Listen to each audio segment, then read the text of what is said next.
където супер натуралите от всички хора говореше как ние сме промотирали Казана и така нататък. И Бори Фара. Мисъл, натуралката го оценява, че съществува. Само това ще кажа. Мисъл, той е един от тези стримери, които просто ги гледам и не знам какво да кажа. Не знам какво да кажа. Мисъл, пича говори как... Даже хората го ебават в TikTok, защото аз там често влизам. Където... как да кажа? Разправя за... как ние влияем на моето поколение, същевременно то е аз влизам у вас и на майка ти в устата. Към 8 и половина, 9.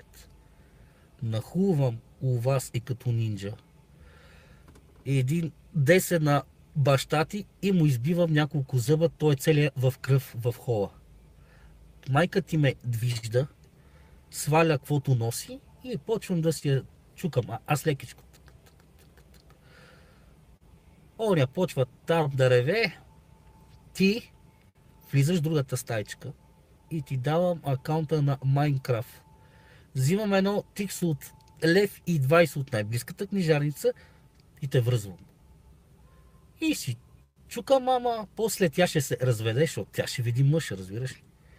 И от тук нататък аз ти ставам твоя тати. Може след 9 месеца очакване да имаш братче.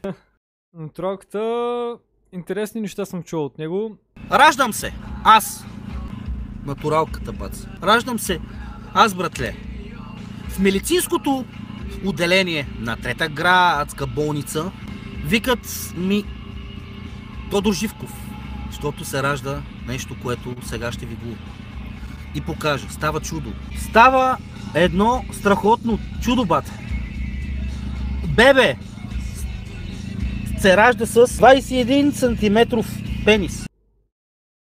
Имам един друг такъв български стример, дето много харесвам. Ама и той нещо го няма в последно време. Някой извън на вратата. Много притеснително. Аз не обичам да ми звънят на вратата, честно казано. При което отварям аз на 2 лелки. И не се бавам. Те